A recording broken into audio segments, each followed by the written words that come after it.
Hola, muy buenas tardes, ¿cómo están, querido grupo? Bueno, hoy vamos a culminar la exposición del módulo 4 que hace al curso de nutrición ayurvédica, nos ha quedado 2 puntos, y luego vamos a iniciar con el módulo 5, obviamente con el acompañamiento del PDF correspondiente para entender cada una de las clases, ¿no es cierto? En el módulo 4 habíamos visto las pautas ayurvédicas en la alimentación, la compatibilidad de alimentos, los hábitos saludables y no saludables. Hemos visto la alimentación consciente, la sadhana de los alimentos, algo muy interesante y tiene que ver con esto que vamos a ver. Y por último, el tema del ayuno. Dicho esto, hoy vamos a completar el módulo 4. Ahora vamos a compartir pantalla y nos queda ver lo que hace a los huéspedes indeseados, aquellos bichitos con los cuales nosotros convivimos, ¿m? Y que lamentablemente no podemos erradicarlos, sí minimizar su población, es decir, mantenerlos en una cantidad de organismos pequeños que va a ayudarnos a qué, a poder tener una buena calidad de vida. ¿En qué sentido? Primero, en que vamos a tener un aparato digestivo en orden, en equilibrio. Y por otro lado, justamente vamos a evitar la toxicidad que podría llegar a generar enfermedades de distintas índoles, ¿no es cierto? Bueno, entonces vamos a tratar estos huéspedes indeseados. Y por un lado tenemos los parásitos, ¿no? Que son un poco más grandes, y por otro lado los hongos. ¿Y qué son los parásitos? Bueno, los parásitos son seres vivos que viven de otros seres vivos, como en nuestro cuerpo humano, que lo utilizan para alimentarse y para tener un lugar donde vivir y reproducirse. Por ende, debemos afirmar que es imposible la existencia de un organismo sin parásitos, porque en todo lo que es el desarrollo de la vida en este planeta, siempre hay organismos que se alimentan de otros organismos y que viven dentro de otros organismos. Los parásitos pueden variar en el cuerpo humano, en nosotros, de diferente tamaño. Pueden ser desde muy pequeños, como organismos unicelulares, denominados protozoarios, hasta gusanos, o denominados también tenias, ¿no? Que se pueden observar a simple vista.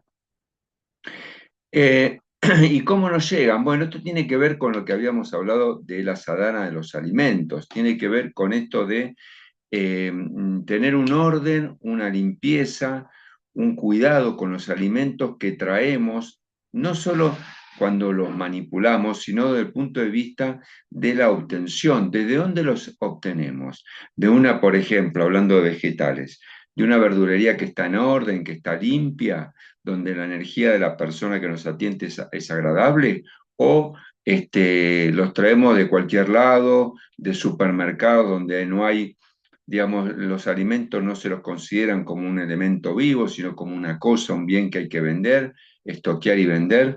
Entonces, todo eso hace a que tengamos cuidado desde el origen, de donde sale ese producto, lo mismo los alimentos cárnicos, hasta que llegan a nuestra cocina.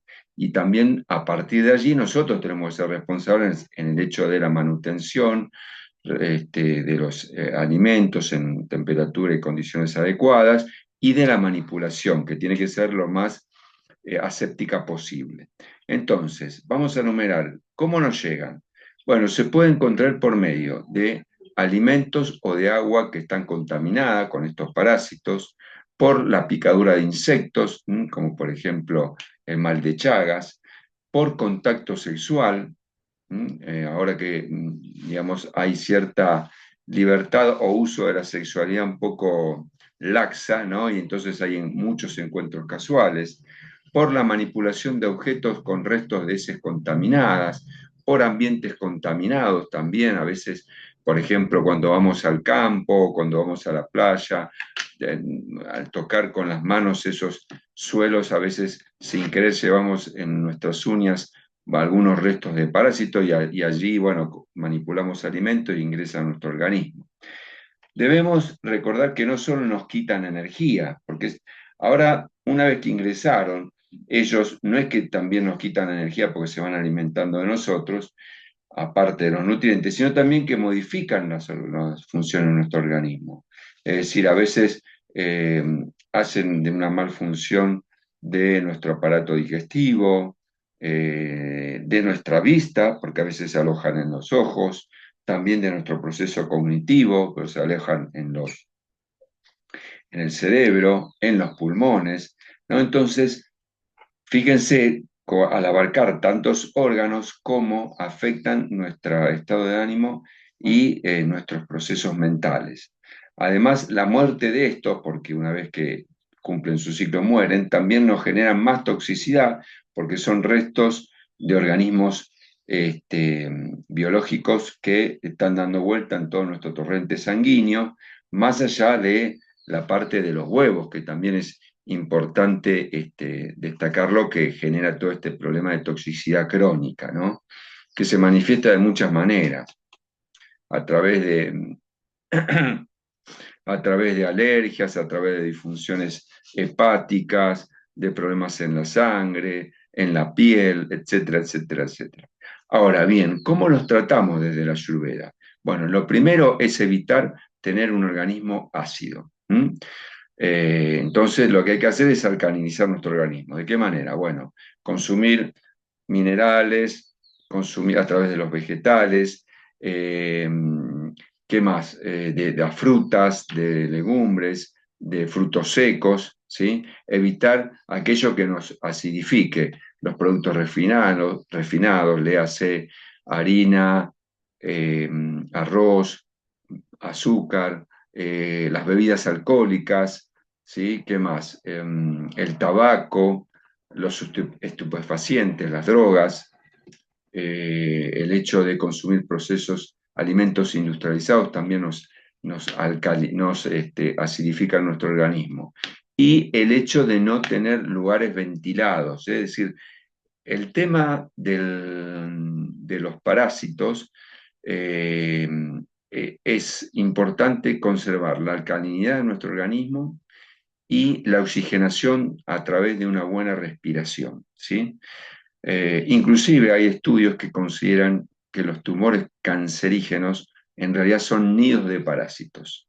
Eso es un estudio que está en desarrollo y que podría dar una gran respuesta a esta enfermedad, porque nos ayudaría cambiando la alimentación desde lo físico y la alimentación sensorial a través de la mente y de las emociones, por ubicarnos en otro estado alcalinizado de nuestro organismo, de existencia, que nos va a ayudar a tener una mejor calidad de vida. Bueno, otra forma es, bueno, atacándolo. ¿Cómo lo podemos atacar? A través del aceite de orégano, diluyendo de 3 a 7 gotas de aceite de orégano en medio vaso de agua, consumirlo después de las comidas, ¿no? Y el aceite de orégano lo podemos hacer a través de colocar en aceite de coco una buena cantidad de orégano. Yo prefiero hacer una inversión, comprar una planta de orégano, cosechar de ahí y dejarlo por lo menos entre 7 y 15 días las hojitas, para que a través de esa maceración vayan diluyendo todos los principios activos y tomemos ese aceite. Ese va a ser el aceite de orégano que vamos a generar en casa y que nos va a permitir combatir los parásitos, ¿sí? Otra forma es a través del propóleo hidrolizado al 10%, ¿eh? Ese alimento especial para la abeja reina, bueno, que se hace en una dilución al 10% a través de una suspensión de agua y alcohol. Entonces, ¿cómo se va a tomar? Bueno, primero se compra en la dietética el propóleo hidrolizado al 10%. Y luego la ingesta que vamos a tener es la siguiente: una gota diaria por kilo de nuestro peso. Por ejemplo, si tenemos 70 kilos de peso, son 70 gotas diarias. ¿Cómo la voy a tomar? La voy a repartir en 2 ingestas: 35 gotas a la mañana, 1 hora antes del desayuno, en medio vaso de agua, y 35 gotas 1 hora antes de la cena, en medio vaso de agua. Eso durante 7 días. Con esta primera aplicación de 7 días, lo que hacemos es matar todos los parásitos ya adultos o que ya han eclosionado, ¿no? Que ya están viviendo. Dejamos un descanso de 5 días, una ventana, En esa ventana, ¿qué vamos a hacer? Vamos a permitir que los huevos de los parásitos eclosionen. Entonces, después de los 5 días los vamos a agarrar ya de eclosionados y hacemos otro periodo de 7 días. Y volvemos a descansar. Lo ideal es cubrir un mes, mes y medio, descansar 3 meses y volver otra vez. Y obviamente con un cambio de ingesta de alimentación. Otra forma es a través de las infusiones, a través de infusiones de hierbas. Para los que predomina la energía pita, va a ser una combinación de altamisa y nencia, que son amargas, junto con el eucaliptus o el suico, que son picantes.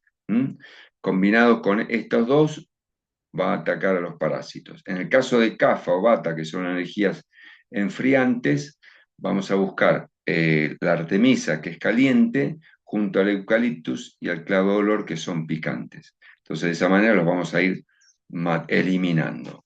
Y vamos a tener una mejor calidad de vida. También el tema de consumir alimentos cárnicos hace que tengamos cierto, si no están bien cocidos, vieron que hay culturas donde la carne se come prácticamente con ese jugo rojo que es la sangre, prácticamente muge la vaca o el cerdo. Entonces, lo que hay que hacer es todo lo que es productos cárnicos, cocerlos al 100%. Inclusive los pescados, por los pescados también tienen parásitos en la zona de las agallas. Así que atención con eso. Muy bien. Continuemos. Otro de los huéspedes indeseados son los hongos. En particular nos vamos a referir a uno que son los hongos cándida, ¿no? O que nos produce la candiasis, que es una infección causada por un hongo llamado Candida albicans, que se encuentra en pequeñas cantidades y en diferentes zonas del cuerpo, en particular donde hay mucha humedad, como la piel, que puede ser en la zona de axilas o en las ingles, en la boca, en la vagina de las mujeres, y que normalmente conviven con nosotros cuando la población es reducida. El crecimiento excesivo y repentino de este hongo hace que se produzca un desequilibrio en la población de microorganismos y que afecte esta zona, entonces obviamente esto nos va a traer consecuencias. ¿Dónde los vamos a tener? Bueno, acá tenemos en la placa, también se dan esas uñas, vieron que hay personas con un cierto grado de acidez por consumo de alcohol, consumo de productos cárnicos en exceso, tabaco, que tienen las uñas de los dedos gordos, de los dedos de los pies, generalmente donde a lo mejor se transpira mucho y no hay lugar para que haya una buena ventilación, las uñas terminan oscuras, negras. Bueno, ahí hay una colonia de hongos. También se da en la zona de los pulmones y obviamente los aparatos reproductores, en particular los femeninos, y lo que es en la lengua y en las paredes de nuestro paladar. También se da en los intestinos, que produce esa hinchazón, ese malestar. ¿Cómo nos llegan? Bueno, se puede encontrar por medio de contacto directo con las mucosas o piel infectada de un tercero, por contacto sexual, por el uso excesivo de antibióticos que atacan y matan a los microorganismos positivos nuestros, por un sistema inmunológico deprimido, y esto tiene que ver con prestarle atención mucho a lo que son las emociones y los sentimientos y nuestros pensamientos, y también cuando hay una diabetes que está descontrolada, hay mucho azúcar en sangre, y eso es un elixir para los hongos, ¿no? Porque eso produce un estado de acidez. Como decía recién, la placa nos comenta que también es importante tener en cuenta nuestro estado mental y emocional, por ende, eso va a generar un estado de sistema inmunológico débil que va a permitir la proliferación de la cándida, ¿no? Entonces, ¿cómo, cómo se hace la aparición de estos bichitos? Bueno, la mala alimentación también es un agente muy activo en la proliferación de la cándida. ¿Cuáles son los alimentos que nos llevarían a tener cándida? Bueno, los industrializados, los productos de panadería industrializados, que utilizan generalmente azúcar refinada, grasas eh, muy saturadas, ¿no? Como pueden ser el uso de cremas, ¿no? Y algunos otros preparados de índole industrial, en los vinos de mala calidad, en las conservas, en las mermeladas, las gaseosas, los embutidos, las diferentes golosinas. Todos tienen un componente en común que es el ácido tartárico. Y el ácido tartárico es el que ayuda a que esto prolifere, ¿no? Que como aditivo se lo conoce con el nombre o con la sigla E334. Entonces, ojo con eso. Cuando ustedes van a un supermercado o a algún kiosco que venden golosinas, el ácido tartárico está ahí. También en los lácteos generan el hongo cándida, el alcohol, que produce acidez, los jugos de frutas industrializados, cuando ya tengo cierto tipo de cándida, de población de cándidas, aún el consumo de jugo de frutas, sobre todo las más dulces, de origen natural, fomenta o genera un buen terreno para que esto se produzca. Obviamente todos los refinados, azúcar, harina, arroz y el consumo excesivo de antibióticos. Entonces, proliferan, recapitulando, en un organismo donde hay ácido y falta de oxígeno, donde se empieza a desarrollar el ama, ¿se acuerdan lo que habíamos visto? Ese moco que se pegan en los intestinos, empieza a generarse por la evacuación de materia que ya no nos sirve de las heces, la fermentación de los alimentos, también por una mala forma de comer, y la constipación, ¿no?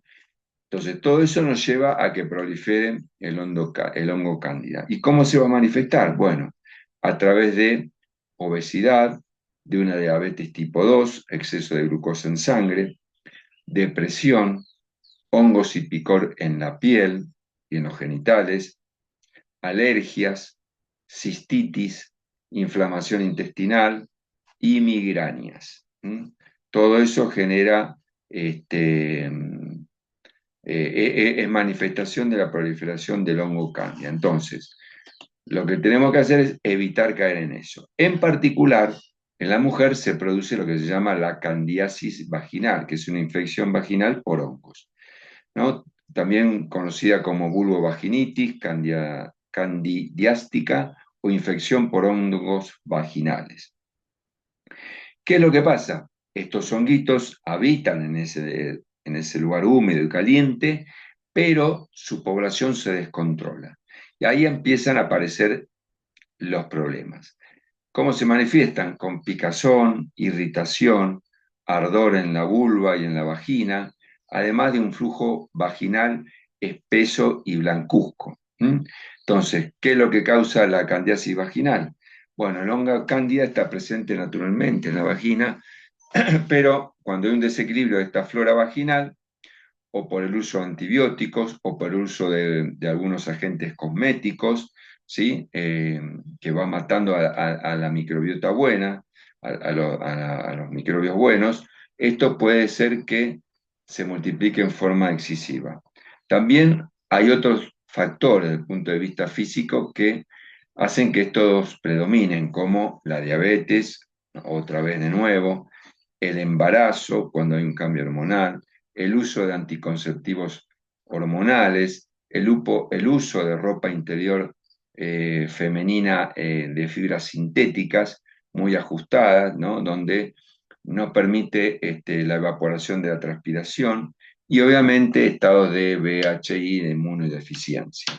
Todo eso hace que se genere eh, una población en exceso de este honguito que convive con nosotros, vuelvo a repetir, pero en determinadas circunstancias de mala alimentación, de mala forma, del consumo de alimentos agresivos al organismo y de un estado mental alterado, ¿no? Por una presión de circunstancias externas a uno y el estado emocional debilitado hace que se produzca esta población de hongos. Después también aparece en nuestra boca, que se lo conoce como candidiasis bucal o también conocido como muguet, que es una infección fúngica común justamente por el hongo Candida albicans. ¿Dónde se manifiesta? Bueno, se manifiesta en la lengua o en lo que son las paredes de este paladar con lesiones blanquecinas, a veces dolorosas, tanto en la lengua como en las paredes del paladar, ¿no? Y los síntomas, vuelvo a repetir, son lesiones blancas, aparición de manchas blancas o amarillas en la lengua, en lo que es alrededor de las encías o garganta, dolor al tragar, sensación de quemazón o picación en la boca, enrojecimiento alrededor de las lesiones blancas, a veces hasta sangrado. ¿Mm? Y las causas, bueno, obviamente, volvemos a lo mismo, un desequilibrio en la población de la flora bucal, un sistema inmunológico deprimido. Eh, Generalmente esto se da a veces o más fácilmente en los bebés que están armando su sistema inmunológico o en los ancianos que, digamos, tienden a tener un sistema inmunológico debilitado porque, bueno, por todos los desequilibrios que se hicieron en la juventud y en la adultez, en la vejez se manifiestan en forma crónica, entonces se empiezan a utilizar ciertos medicamentos que atacan a nuestra microbiota sana y ahí empiezan los desequilibrios. También el uso de prótesis dentales mal higienizadas, en un ambiente húmedo y cálido que favorece la proliferación del hongo cándida, y una higiene oral deficiente. No cepillarse adecuadamente la boca puede permitir que el hongo se multiplique. Entonces hay que evitar todo lo que acidifique nuestro organismo. Bebidas colas, bebidas azucaradas, bebidas dulces, incluido vinos, aperitivos, etcétera, el azúcar refinado y la leche, los productos lácteos y en particular todo lo que son productos de panadería. Con eso vamos a evitar que estos hongos proliferen. ¿Cómo se lo trata desde el punto de vista ayurvédico el hongo cándida? Bueno, también como los parásitos, alcalinizando primero el organismo. Y allí vamos a ver, ya hemos visto, cuáles son los alimentos alcalinizantes y cuáles son los acidificantes. El consumo de alimentos sin gluten, sin levadura. Verduras frescas, principalmente las fibrosas, lo que son espinacas, acelgas, coles, eh, ¿qué más? Lechugas, radichetas, rúculas, alimentos que favorezcan el incremento de la buena flora intestinal, como el chucrut, el kimchi y los encurtidos, que generan una buena microbiota. Y para atacarlos, también otro aliado nuestro es el aceite de orégano. Acá vamos a diluir 2 o 3 gotitas de aceite de orégano en un vaso de agua, jugo de leche vegetal, tomándolo 2 veces al día antes de las comidas. O también se puede consumir aceite de coco, tomar una cucharadita de aceite de coco después de 3 horas de la última ingesta. Es decir, alrededor de, si consumimos la cena a las 20, a las 23, una cucharada de aceite de coco que es fácilmente digerible porque no tiene gusto a nada, y que es el mismo aceite de coco que vamos a aplicar para generar el aceite de orégano. Entonces vemos que dentro de lo que es la medicina ayurvédica hay herramientas para combatirlo, pero lo importante, volviendo al principio, es prestar y tomar conciencia al momento de elegir con qué nos alimentamos y de qué forma lo hacemos. Dicho esto, bueno, vamos a cerrar acá este PowerPoint y vamos a habilitar el próximo PowerPoint que tiene que ver con eh, el módulo 5 que vamos a ver ahora. Muy bien. Entonces, vamos a ver cuál es el módulo 5.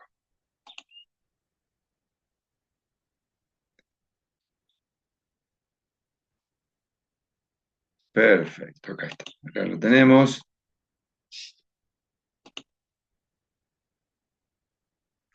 Compartimos pantalla. Y como siempre, aunque ya hemos iniciado la clase, ¿qué es lo que vamos a hacer? Vamos a hacer uso de los sutras. ¿Se acuerdan lo que eran los sutras? Eran los proverbios hindúes. ¿Por qué? Porque siempre nos traen una reflexión que puede ser buena y que nos va a ayudar a entender la filosofía ayurvédica, ¿no? Muy bien. Vamos avanzando. Estamos en el módulo 5. Y el sutra de hoy, fíjense qué lindo que es este sutra. Dice, y es muy profundo a la vez, dice, el corazón en paz ve una fiesta en todas las aldeas. ¿Esto qué quiere decir? Más allá de las circunstancias que me toca vivir, si yo trato de guardar mi integridad mental y emocional, todos los momentos que me tocan vivir, las personas con las cuales tengo que convivir o que tengo que relacionarme, los lugares donde tengo que ir, que a lo mejor no son tan agradables, yo hago una transmutación interna. Y esto es muy importante porque el acto de transmutar estas emociones nos convierte en un Dios, que es lo que somos. ¿Por qué? Pues estamos creando una realidad paralela a la que nos toca vivir. Más allá de, no es negarla, sabemos que existe. Si la podemos cambiar, ahí nos reconfirmamos como dioses porque la vamos a cambiar. Pero si no, la transmutamos y transitamos esos momentos, que no van a ser eternos, todo termina, ¿no? Todo tiene un momento.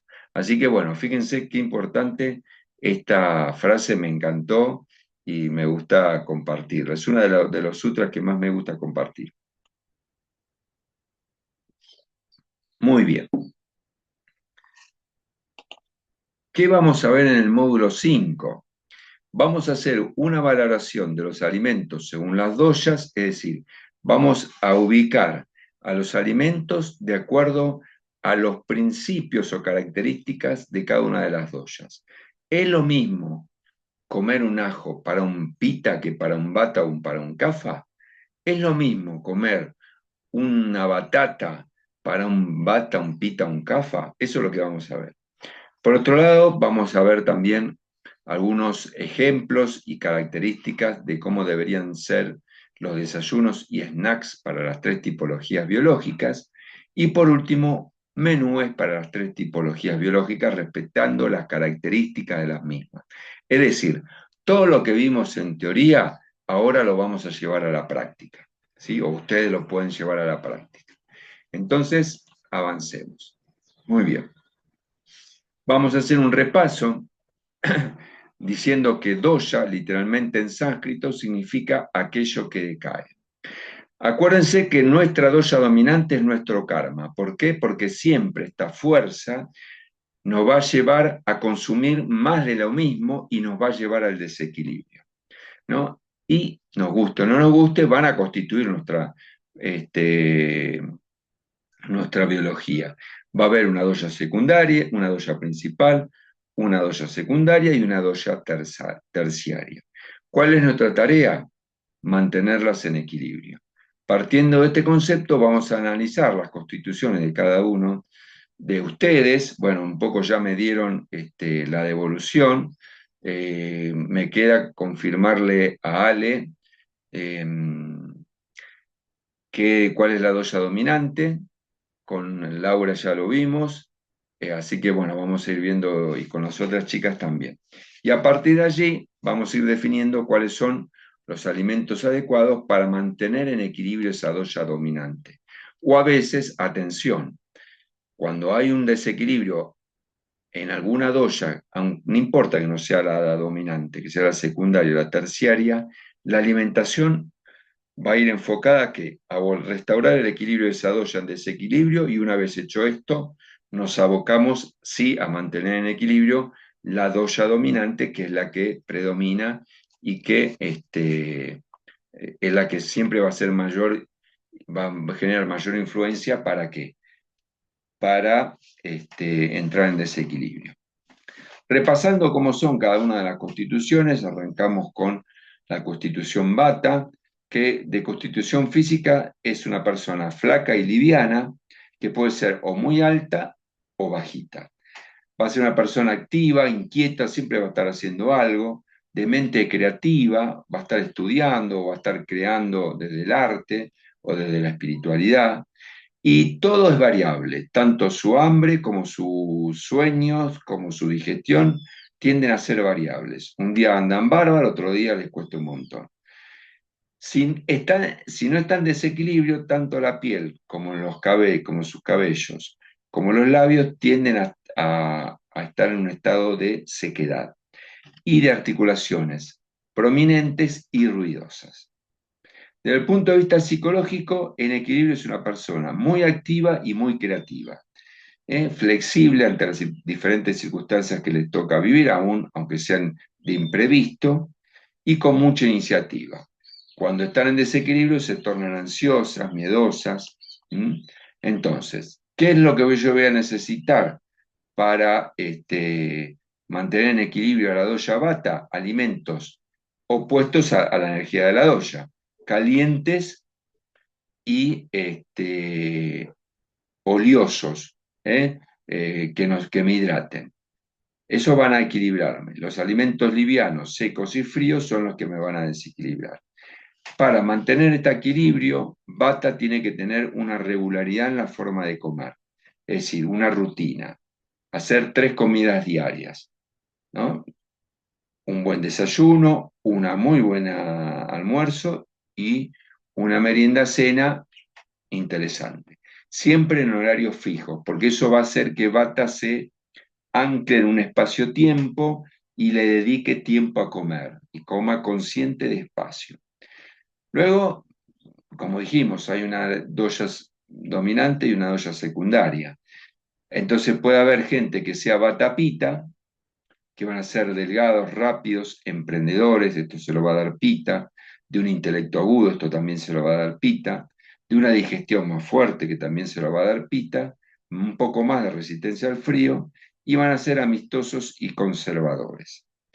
Ahora, si yo tengo un Vata Kapha, que tienden a ser bipolares, porque las dos, si bien son energías frías, Vata es energía fría seca y Kapha energía fría húmeda, van a tener tendencia a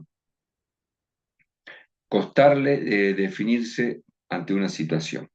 Van a ser de digestión irregular por Vata o lenta por Kapha, y psicológicamente van a tender a ser personas humildes, muy sensibles y serenos. Van a tratar de evitar el conflicto, van a dejar pasar las cosas. Eso le va a dar esa impronta de Kapha, ¿no? Entonces, a tener en cuenta. En el caso de una persona con doya dominante pita, ¿cómo va a ser? De estructura física mediana, con un gran apetito y mucha transpiración, en el caso de las damas, una menstruación abundante, ojos claros, nariz que tiende a ser rojiza, piel blanca, serían los típicos anglosajones. Aunque ahora con las inmigraciones esto ha variado bastante, ¿no? Y de constitución psicológica van a ser de gran capacidad de análisis, ejecutivos, entusiasmas, van a tratar de transformar su entorno y van a tender a irritarse fácilmente, van a ser poco tolerantes y en algunos casos, con mucho desequilibrio, van a tender a ser muy competitivos. Entonces, vamos a buscar una alimentación que mantenga a Pita en equilibrio. ¿Cuáles van a ser? Todo lo opuesto a la energía de Pita. Alimentos fríos y livianos. Los alimentos calientes, grasosos y pesados, o con muchas especias, ellos nos van a llevar al desequilibrio. ¿Por qué? Lo que tiene que buscar Pita es tolerancia, moderación y comer a horario, porque si no, cuando no come a horario, Pita entra en desequilibrio y se pone irritable, porque como tiene un gran fuego digestivo, el hambre acosa, ¿no? Entonces, lo que tengo que buscar, por ejemplo, son ensaladas, jugos frescos, no helados, la brisa de la tarde, el contacto con la naturaleza. Bueno, y después tenemos combinaciones. Podemos ser una persona pita-bata, de estructura mediana, más músculos que el bata-pita, de una digestión fuerte, de deposiciones regulares, con tendencia al infarto del miocardio, porque va a tener la exigencia de pita y la hiperactividad de Vata. Van a ser obstinados, van a enfrentar los desafíos con entusiasmo y con cierto grado de agresividad. Los Pitta Kapha, bueno, estos van a tener un gran metabolismo, un cuerpo mucho más sólido, porque Kapha es el que les va a permitir esa estructura física, ¿eh? Son los típicos atletas de alto rendimiento. Tienen tendencia al enfado y a la crítica sobre la serenidad de Kapha. Y en desequilibrio tienden a ser dominantes, contestatarios y posesivos. Y por último llegamos a la constitución Kapha. ¿Cómo es una persona de constitución Kapha dominante? Bueno, su físico tiende a ser grande, o alto o petizo regordete, macizo. Va a tener un sueño profundo y prolongado, de digestión muy lenta, piel, labios y cabellos gruesos. Ama la rutina, muy reflexivo, y desde el punto de vista psicológico va a ser una persona metódica, calma, tranquila frente al estrés, una persona que va a ser contenedora, pero a su vez una persona de mente poco creativa y que tiende a lo rutinario. Son aquellas personas que se pasan en un trabajo de oficina durante 20 años con el mismo horario. Bueno, eso es el típico CAFA. Ahí se siente como pez en el agua. Bueno, entonces, a través de la alimentación yo tengo que equilibrar la CAFA. ¿Cómo lo voy a equilibrar? Con alimentos secos y calientes. Los que son grasosos, fríos y pesados me van a llevar al desequilibrio. ¿Qué es lo que tenemos que hacer para mantener el CAFA en equilibrio? Darle variabilidad a su vida, cambio, movilidad y enseñarle a tener disciplina al comer, es decir, comer con moderación. Como tienen la posibilidad de tener una gran reserva de energía, a veces dicen, bueno, yo no desayuno. Pero claro, llegan a las 2, 3 de la tarde y se bajan media ladera. Entonces, evitar eso. O refrigerador, no sé cómo le dicen ahí en Cuba. Muy bien. Dicho esto, vemos que hay dos tipos de combinaciones. O el cafabata, que también es bipolar, son atléticos y corpulentos, digestiones irregulares y no soportan el frío, son lentos, relajados y estables, muy sociables y muy buenos comunicadores. Y los cafapita, que son más grandes que el pita cafa, tienen mucho más masa muscular. Un Schwarzenegger sería Arnold Schwarzenegger sería un cafapita. Su digestión es lenta, si domina cafa, y en desequilibrio tienden a ser dominantes, también contestatarios y posesivos como el pita cafa.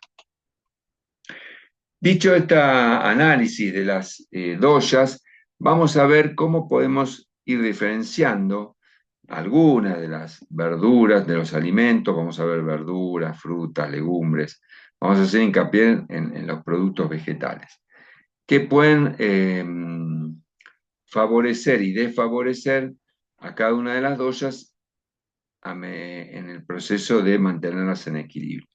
Por ejemplo, en el caso de las verduras, ¿cuáles son las verduras que favorecen a Vata?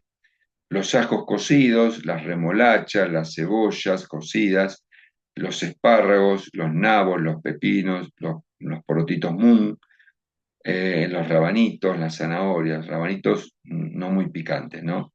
Las zanahorias, la batata también, la remolacha, la remolacha lo dije. ¿Y cuáles los van a desfavorecer? Generalmente los que están asociados al elemento aire, que es bata. El apio, porque es astringente y seca, las arvejas, las berenjenas, el brócoli, los repollitos de Bruselas, el coliflor, las papas, que es astringente, los tomates, los vegetales de hojas verdes crudos, y las setas.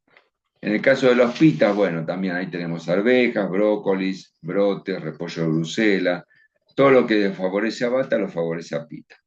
¿Y qué es lo que lo va a desfavorecer? Aquellos que sean picantes o muy salados o ácidos, como el ajo, la berenjena, la cebolla, los rabanitos, la zanahoria. Y en el caso de CAFA, bueno, obviamente todo lo que estimule las papilas gustativas a través del picante, del ácido, lo va a favorecer ajo, arveja, berenjena, brócoli, repollito, espárragos. ¿Y qué es lo que lo va a desfavorecer? Papas dulces, pepinos, tomates, zapallitos italianos, cebolla también, las hongos. Nos vamos a fruta. Bueno, para bata, todo lo que sea dulce y maduro. Banana, cereza, ciruela, coco, damasco, mango, fresas, higo, limones, dátiles. ¿Y qué es lo que lo va a perjudicar? Todo lo que sea astringente, granadas, manzanas, peras, membrillo. En el caso de pita, todo lo dulce también lo favorece. Ciruelas, y maduro, ¿no? ¿Y qué es lo que desfavorece? Bueno, la banana, que tiene un prababa picante, el caqui, las cerezas, los damascos, todo lo que sean frutas ácidas, las uvas verdes, el jugo de fruta. En el caso de CAFA, todo lo que sea, lo va a favorecer todo lo que sea astringente o ácido, ¿no? ¿Y qué lo va a desfavorecer? Lo que tenga exceso de dulce. Banana, coco, dátiles, higos, papaya, los mangos. ¿Mm? En el caso de las legumbres también. Para bata, evitar los astringente. Arroz, avena, trigo, garbanzo, lentejas, porotitos, todo eso lo va a favorecer. ¿Qué lo va a perjudicar? Cebada, centeno, maíz, trigo sarraceno, porque lo va a llevar a la constipación o a los gases. Apita, ¿qué lo va a favorecer? Arroz blanco, avena, cebada, trigo, garbanzos, habas, porotitos semilla de calabaza, de girasol. ¿Y qué lo va a desfavorecer? El arroz, el café, el centeno, las lentejas, el maíz. CAFA, todo lo que sea astringente lo va a favorecer. Centeno, cebada, maíz, trigo, sarraceno, frijol colorado, garbanzo. ¿Y qué lo que lo va a desfavorecer? Todo lo que le aporte mucha glucosa. Arroz, avena, trigo, legumbres, etc.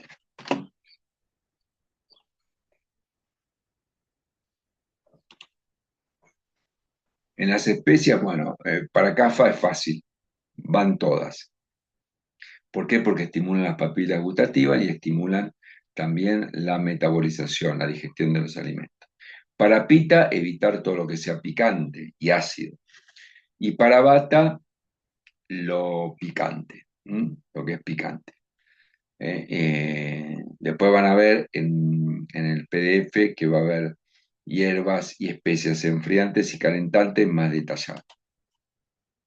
Bueno, después otros tenemos, por ejemplo, para bata todos los aceites son muy buenos, especialmente el de sésamo, que los productos lácteos, todo lo que tenga grasa, glucosa, ¿sí? Desde el punto de vista natural es bueno para bata. Para pita, bueno, los que tienen un estado de acidez o de picor excesivo, ¿no? Todo lo que sea fermentado, picles, encurtidos, picles, ketchup, vinagres, aceite de maíz, los quesos duros, todo eso no es bueno para pita. Y para cafa, bueno, todos los que tengan un tenor graso mínimo, en especial el de aceite de oliva, es bueno para CAFA en poca cantidad y evitar todo lo que le aporte grasa, ¿no? Eh, quesos duros, aceite de coco, las paltas. Muy bien. Dicho esto, vamos a ver snacks para las tres tipologías biológicas. Entonces, snack para doya bata. Estos son ejemplos, después en la punta hay más. Siempre se debe optar por alimentos naturalmente dulces, calientes, aceitosos y cocidos. Y ahí entran, por ejemplo, los damascos deshidratados remojados con hilo de miel y coco rallado, la manzana cocida con gui y pasas de uvas negras, que le aporta materia grasa y glucosa. Dátiles rellenos con gui, esto se utiliza mucho en los estados de anemia o de bajo peso para bata. La pasta del sésamo, la mantequilla de girasol, la mantequilla de almendras, las rodajas de palta con pizca de sal, albahaca seca y girasol tostado molido. En el caso de los snacks para doya pita dominante, ¿qué vamos a buscar? Lo dulce, ¿eh? Y lo fresco, alimentos que tiendan a disminuir el calor interno natural de pita, ¿m? Que nutran ese fuego digestivo. Entonces, y evitar esa característica particular de los pitas que es la experiencia del hambre, que se exacerba mucho. Entonces ahí vamos a utilizar fruta fresca en trozos con cáscaras, algunas verduras cocidas como pepino, calabacino, zanahoria, algunas cocidas, otras crudas, rebozados con especias como puede ser el orégano, por ejemplo, un puñado de almendras remojadas y peladas, uno o dos higos secos o dátiles. Y en el caso para CAFA, bueno, vamos a buscar los que tengan menos contenido graso y menos glucosa, ¿no? Evitar, obviamente, las bebidas frías, los alimentos congelados, todos los que son productos de panadería o confitería azucarados, las frutas dulces y maduras. ¿Y qué pueden ser? Bueno, puede ser té de jengibre fresco con miel cruda, pochoclos o palomitas de maíz condimentados con cúrcuma y sal, tortas de arroz con kimchi, manzanas al horno con clavo de olor y canela, fruta fresca en trozos con cáscaras espolvoreado con ají picante. Esto se utiliza mucho en México, ¿no? Estos son algunos ejemplos. Y ahora vamos a ver, permítame que voy a tomar un poquito de agua, algunos menúes para las tres tipologías biológicas.